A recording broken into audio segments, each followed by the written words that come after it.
Welcome to the Fantasy Football Hub YouTube channel for the next episode in the My Team series. Today I'm delighted to have the founder of Fantasy Football Hub back on the channel. Will, it's been a while, but you're back on. But you're not just the founder, of course, you're also a fantastic FPL player. You came just outside the top 10k last year. You've come in the top 10k 7 times and in the top 1k 4 times. A pretty ridiculous history.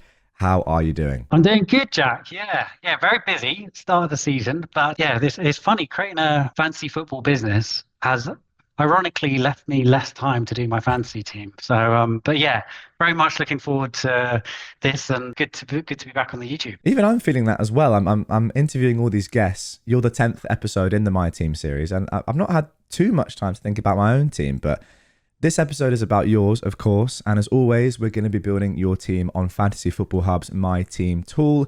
You guys should know about this by now, but what we're going to do is put in Will's players position by position, and that will give us a team rating over here so we can judge the quality of his side. And then you guys at home can compare your team to Will's for absolutely free and see if you can do better than him. The link to do that is down below in the description. We're just a few days out now from the Gameweek 1 deadline. If you haven't got your team rated yet, you need to do it now to see how good it is. Okay, Will, let's get started. Who have you got in goal? Well, I had Sanchez for quite a while, but just with Colwell out, I've actually opted for Matt Sells. Yeah, he's a Golden Glove winner last year, got one of the highest points per game for keepers, and I just think he's a really solid option. You know, Forest have got good opening fixtures, and I'm surprised there aren't more people going for him. But yeah, I just think he's a really good option. Forest got a very, very good defence that has, you know, a solid, consistent back four, and yeah, I think I back them to get a couple of clean sheets early doors, and he's a good keeper. So yeah, that's who I've gone for at the moment. I would say it's one of those positions that I'm really not sure on. You know, there seems to be a few options and none of them I like really love, but at the moment I've gone for Sells. Sells' ownership is at 18.9%. Sanchez is 17.9%, so very similar. But I do agree with you. Sanchez is still in my team, but losing Colwell, Chelsea's best centre-back, has to have severe ramifications for that defence. And yeah, I'm potentially at this point inclined to go with you and go with Sells.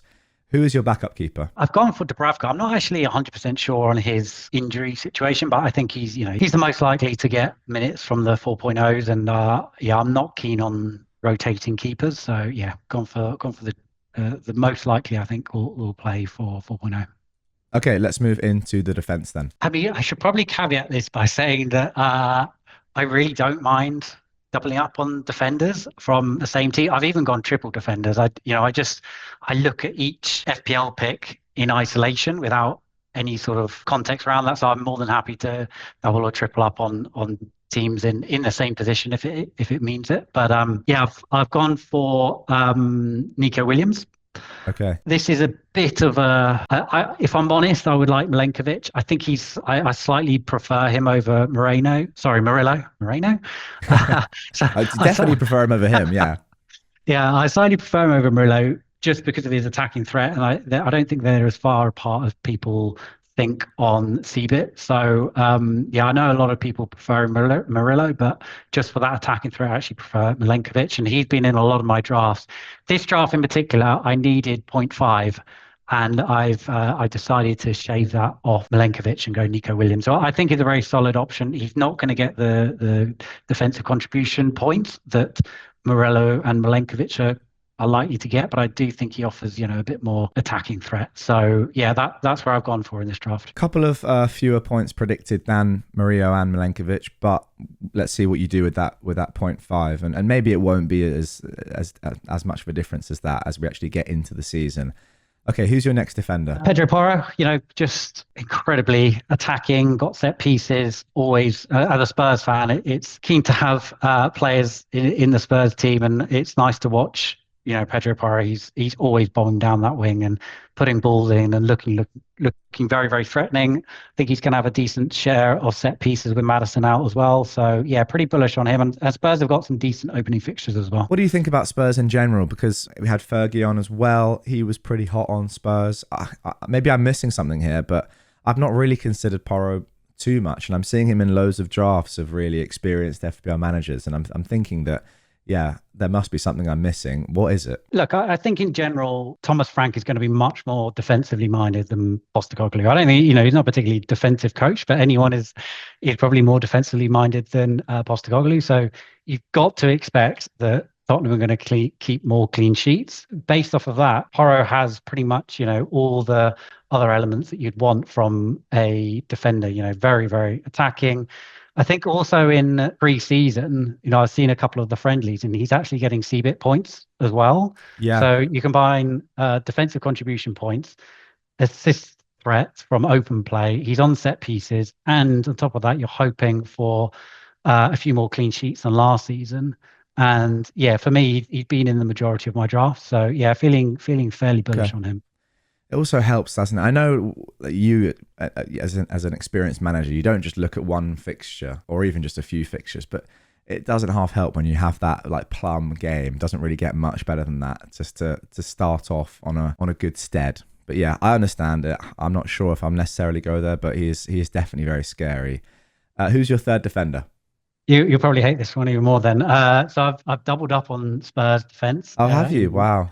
In Van de Ven. He's part of a rotation. So, obviously I think that he's a good pick, and, you watch Spurs play and he gets into really good positions and he is actually more attacking than the data I think says. Plus he's just 4.5 and Spurs do have really good fixtures, and everything that we, said about Thomas Frank sort of applies to Van de Ven as well. But I'm mainly using for him for a rotation with Senesi. I think Bournemouth and Spurs have a pretty good rotation early doors. And yeah, juggling those two 4.5s around gives me quite a nice run. Yeah, I'm very happy with Van de Ven and Senesi. My fifth one is, I think you say, is it Esteve? He's just a 4.0 bench fodder. That makes sense. I'm just looking quickly at the rotation between, as you mentioned it, Spurs and Bournemouth. Lovely little thing we can do here on the ticker, and yeah, it's very good because I was thinking, obviously you can't really play both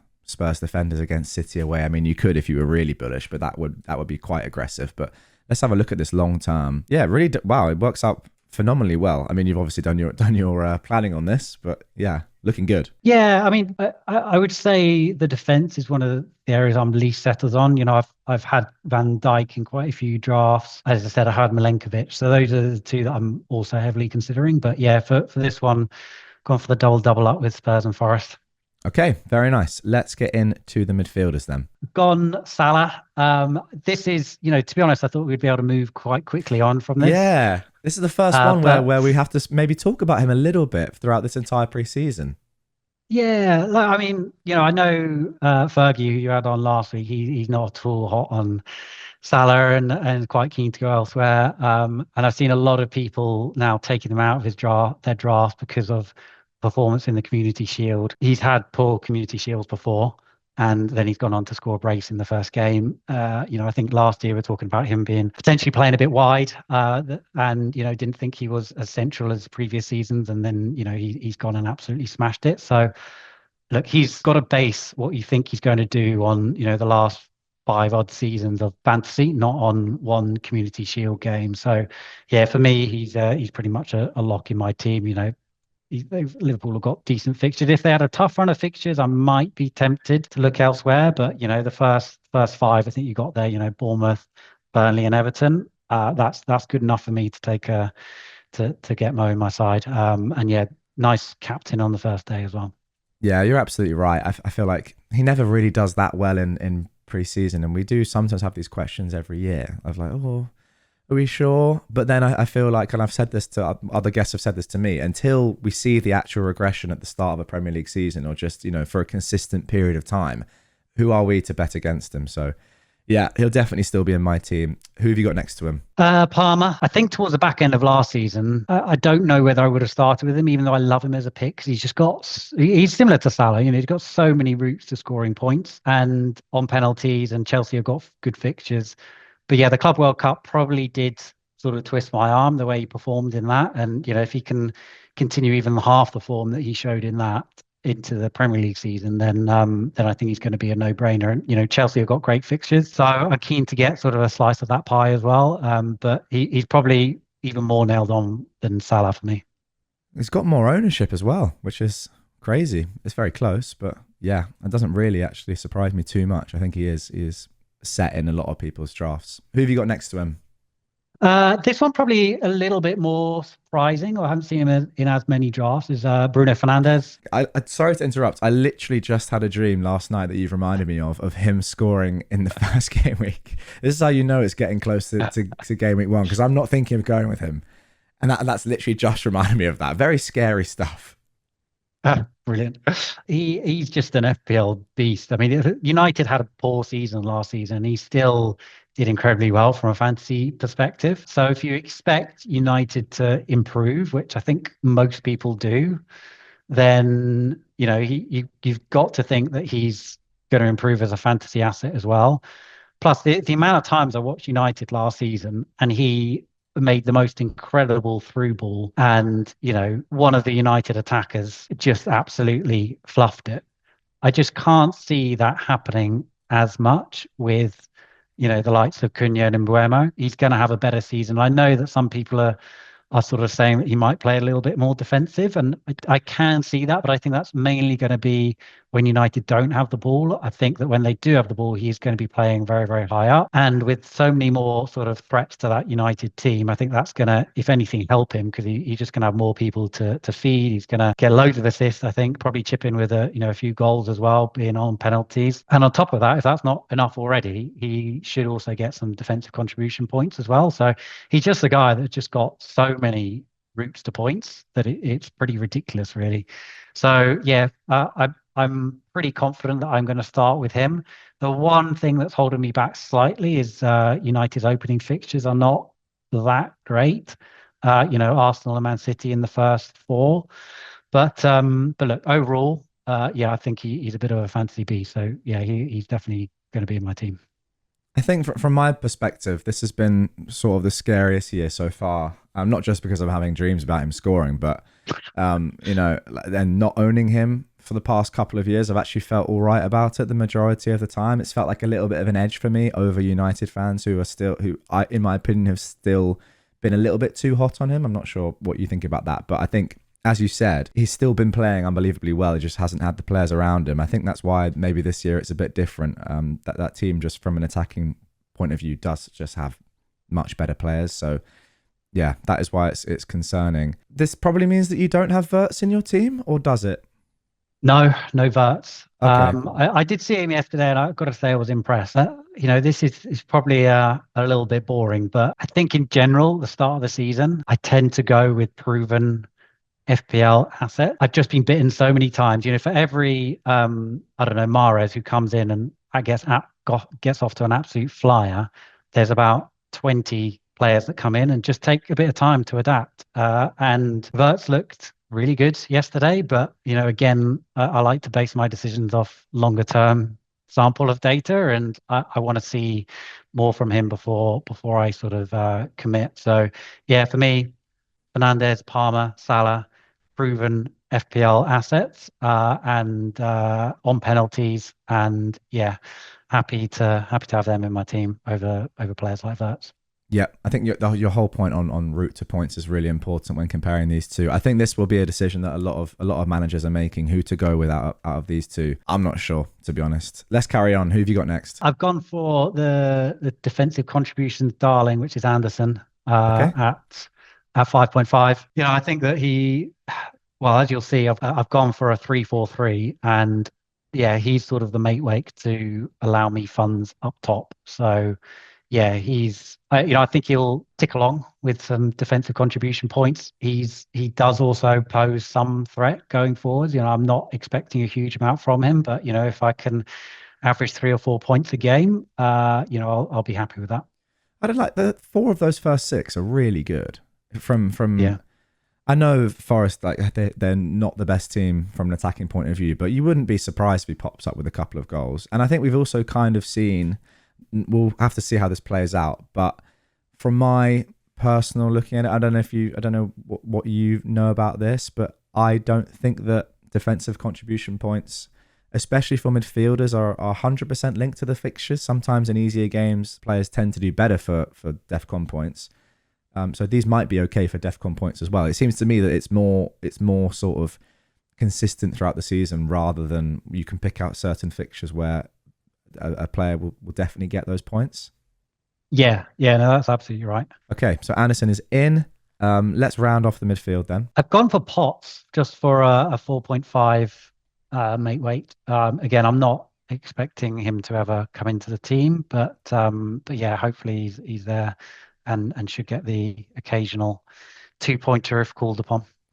Okay, 23.5 million to go. It's probably the most that I've seen going into a forward line, but then again, you are going with 3 forwards, so that makes sense. Who is your first one? Probably popular one is Watkins. Yeah, I think Villa have got great opening fixtures. There's a small chance that he gets pens. I'm not 100% sure he will, but he could do, or at least could take some. And I just think he's going to thrive being sort of the main man now that Rashford's gone. He should get plenty of minutes. Yeah, Villa have got, again, sort of a proven FPL asset. And Villa have got really nice opening fixtures. So yeah, for me, I was debating so long between sort of him and Fernandez, but in the end, I just decided to get both of them. Yeah, fair enough. I mean, if you're thinking too long about certain players, maybe that's the thing. Maybe you look elsewhere to get the money when you're looking at these two, especially. They're such proven FPL assets. As you said, that is important. Yeah, I like Watkins a lot. He's also having a great preseason. Yeah, loads of goals. I don't know if that matters too much, but it's not the worst thing, is it, when your player's doing really well in preseason? Who have you got next to him? I've gone for Mateta. Nice. And this is somewhat influenced by the Charity Shield, I'll be honest, only because I thought Eze was going to take penalties for Palace. So to see Mateta take one and score, and then score in the penalty shootout when Eze missed, kind of makes me think that he's probably going to be their first choice penalty taker. I'd be interested if there's any Palace fans, in the discussion whether that's actually going to be the case or not. But yeah, they've got some nice opening fixtures. Again, you'll probably notice a theme here. I'm going for sort of proven assets with the idea that, if there are some new guys that sort of come into the fore, then I can jump on them rather than starting with loads of unproven assets and having to wildcard sort of game week 2 or 3.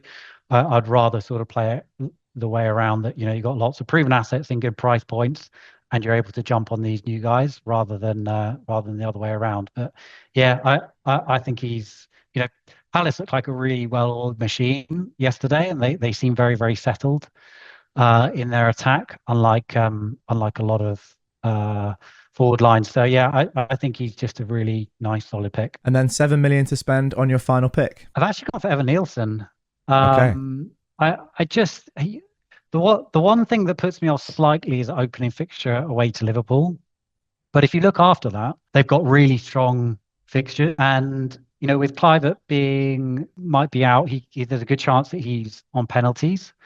And, you look at his data from last year and he's, got one of the strongest sort of open play, non-pen XG for all the forwards. So I think he's a really, really strong option that's probably being overlooked. And just because of that opening fixture against Liverpool. But yeah, if you look longer term, they got really nice fixtures, and yeah, I really rate him as a pick.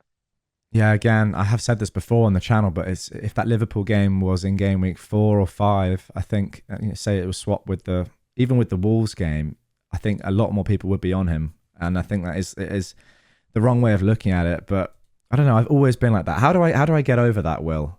Like, not looking, even though I'm taking like an 8 game week sample, not still having bias towards the first week. I mean, to be honest, I think it's right having a little bit of bias because, there is a chance that Evan Nielsen gets injured in the 80th minute, and he never gets to game week 2. But you're right. I try and look at least a 4 game week horizon, probably more like 8 game weeks, and yeah. It sort of depends on your chip strategy and when you want to wildcard and all of that. But there's a lot of biases in FPL, and the more you can do to mitigate those biases, the better. And yeah, I think looking too short term is probably one of the biggest ones. That having played this game for a long time, it's best to go with the longer term view. Okay, very good advice there. I don't know. Every season I sort of fall into the trap sometimes of going a little bit too risky, and then I have to pull myself back almost on deadline day. So yeah, chatting to you has helped me in that. Hopefully, it's helped you guys too. If you're looking at some shiny new toys, it's fun, but maybe it's not the safest way or the most efficient way of going about it early season. Anyway, that is your team. Let me click optimize down here, which will then put the best players into the team for Game Week 1. It will make Salah captain. I presume that's what you do. Yes, yeah, absolutely. Then let's reveal the team rating. Ooh, 95%. I mean, it's very good. I thought this might be the highest we've seen so far.